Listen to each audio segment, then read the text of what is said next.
आइए आपको दिखाते हैं कि आखिर दिल्ली में पानी को लेकर स्थिति कैसी है। दिल्ली में संगम विहार, बलजीत नगर, करोल बाग सहित कई इलाकों में जलापूर्ति बाधित है। पानी के टैंकरों पर बिछते पाइप के जाल और लोगों की लंबी लाइनें इस बात की तस्दीक करती हैं कि दिल्ली वासी किस तरह बूंद बूंद के लिए तरस रहे हैं। तो राजधानी दिल्ली में पानी का संकट और पानी के संकट जाता है, हाइट के मोल लेने पड़ता है। बहुत ही समस्या है जी। एक टैंकर आता है और ये इतना बड़ा बस्ती है। इस बस्ती एक टैंकर से क्या होने वाला है। इसमें नहर बसराम भी पानी जाता है और पानी बहता भी है। सरकार से 2 बार बग्गा को एप्लीकेशन दी है लेकिन कोई सुनवाई नहीं है। गरीब झुग्गी झोपड़ी वाले क्या सुनवाई होता है, कोई सुनवाई नहीं है। पानी में देखो कितना, एक ही टैंकर आती है, पानी काफी लोग है इस पे, तो पानी मिल नहीं पाता, कभी कभी आपस चले जाते हैं। तो दिल्ली इस समय पानी की संकट से जूझ रहा है। हमारे संवाददाता लगातार हम तक अपडेट पहुंचा रहे हैं। चंद्रशेखर जुड़ चुके हैं, साथ ही साथ सुरेश शर्मा दिल्ली से जुड़ चुके हैं।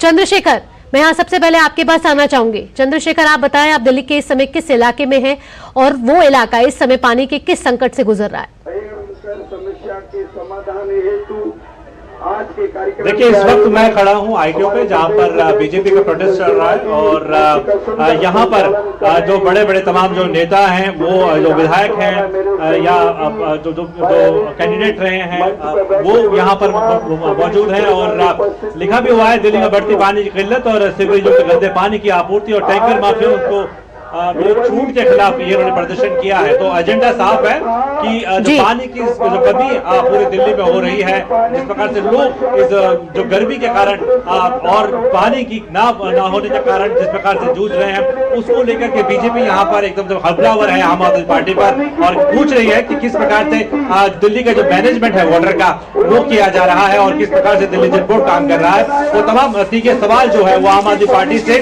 और यहाँ की जो दिल्ली सरकार है उससे तमाम जो बीजेपी के नेता हैं दिल्ली प्रदेश भाजपा के, वो यहाँ पर पूछते हुए दिखाई दे रहे हैं। खंडवेलवाल से भी हमारी बातचीत हुई यहाँ पर, उन्होंने भी कहा कि जिस प्रकार से माफिया एक तरीके से पानी का यहाँ पर जिस प्रकार से हावी है, उसको लेकर वो प्रश्न चिन्ह उठा रहे हैं। तो ये तमाम चीजें जो है दिल्ली सचिवालय तक अभी जो है वो रुख करेंगे यहाँ से और ये मार्च जो है लगातार जारी रहेगा। जी चंद्रशेखर, यहाँ मैं आपसे एक और बात पूछना चाहूंगी कि जिस तरीके से एक तरफ दिल्ली वासी पानी के संकट से जूझ रहे हैं, दूसरी तरफ सियासी राजनीति भी गर्माती जा रही है। दोनों ही पार्टियां, आप और बीजेपी, एक दूसरे की तरफ हमलावर है। बीजेपी जहां ये कह रही है कि ये सब जानबूझ के किया गया क्योंकि अरविंद केजरीवाल को भ्रष्टाचार बढ़ाना था, क्योंकि टैंकर होंगे तो ब्लैक के जरिए उन टैंकर को खरीदा जा सकेगा, उन टैंकरों से पानी खरीदा जा सकेगा। वहीं आप ये कह रही है कि भाजपा या हरियाणा ने जानबूझकर दिल्ली को पानी नहीं छोड़ा। इस बीच दिल्ली की जनता परेशान है।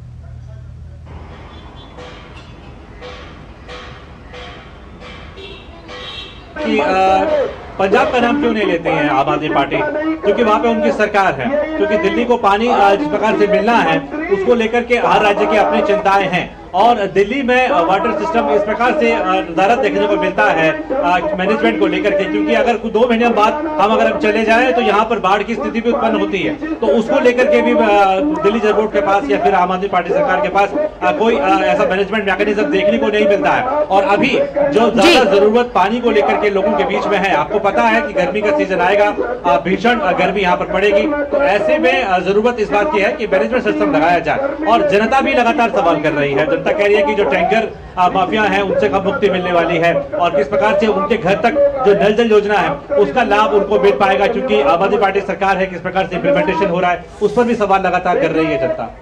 जी, यहाँ मैं सुरेश के पास भी आना चाहूंगी। सुरेश भी हमारे साथ जुड़ चुके हैं। सुरेश, ऐसा तो नहीं है कि गर्मी एक बार पड़ती है, गर्मी हर साल आती है, दिल्ली वासियों को हर साल इससे जूझना पड़ता है। सियासी राजनीति भी हर साल इसी तरीके से गहमा गहमी पकड़ती है।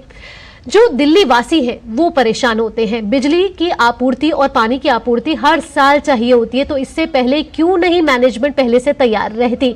अभी आप किस इलाके में हैं और किस तरीके से दिल्ली वासियों को पानी के संकट से दो चार होना पड़ रहा है? जी बिल्कुल भावना, आपने बिल्कुल सही कहा।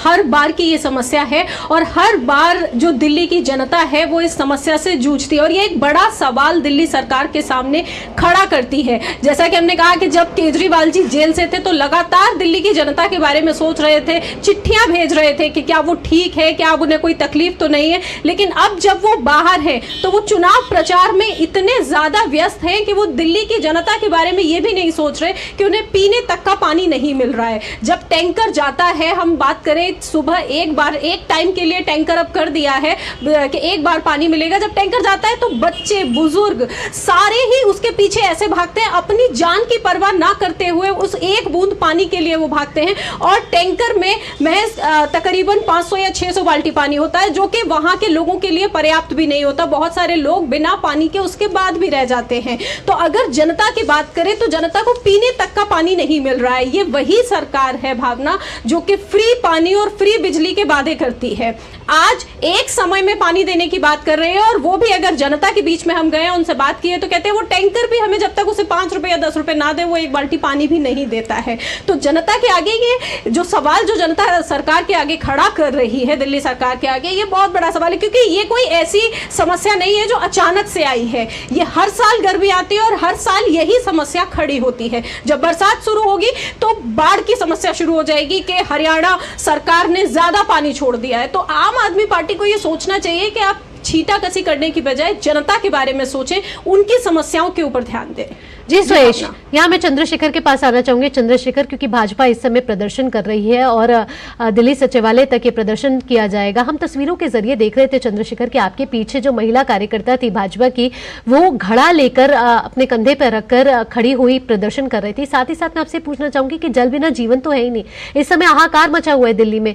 और साथ ही साथ हमने ये भी पढ़ा कि कई लोग तो इस तरीके की बातें भी कर रहे हैं कि अगर पानी के संकट इस तरीके से बढ़ता रहा वो तो आत्महत्या जैसी हालात भी आ जाते हैं। और हर रोज अगर टैंकरों के लिए लड़ाई करनी पड़ी तो जीवन किस तरीके से आगे बढ़ेगा?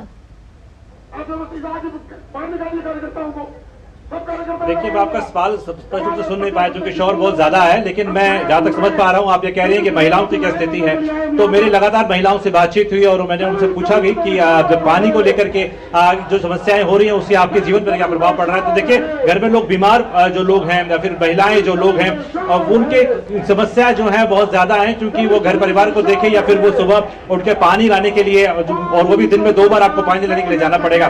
तो ये निश्चित तौर पर जो निजी जीवन है वो तो खराब हो ही रहा है, उससे दिक्कत हो ही रही है। साथ ही साथ अगर घर में कोई बीमार व्यक्ति भी है तो उसके लिए भी तीमारदारी नहीं हो पा रही है, बल्कि आप पानी को लेकर के आप ज्यादा समय जो है वो वेस्ट करना पड़ रहा है। और हर घर योजना अगर देखा जाए तो वो भी इसी मकसद से बनाई गई थी कि लोगों को जो है वो सहूलियत मिल सके। लेकिन दिल्ली में स्थिति जो है वो कमोवेश कुछ अलग तस्वीर दिखती जा रही है। जो कि बलजीत नगर इलाके में हमने जो देखा तो वहां पे नल कनेक्शन तक लोगों के पास नहीं थे और वो टैंकर से पानी लेने को मजबूर थे। तो उनसे पूछा गया कि जिन दावों और वादों के साथ ये सरकार आई थी। तो इस समय राजधानी दिल्ली का हाल और बेहाल है। पहले से ही प्रचंड गर्मी से जूझ रहा है राजधानी दिल्ली और उसके साथ पानी के संकट ने संघर्ष और बढ़ा दिया है। चंद्रशेखर, आपका और सुरेश, आपका ताजा जानकारी हम तक साझा करने के लिए आपका बहुत बहुत धन्यवाद। यहां रुक रहे एक छोटे से ब्रेक के लिए। खबरें और भी हैं, आप जुड़े रहिए डीडी न्यूज के साथ।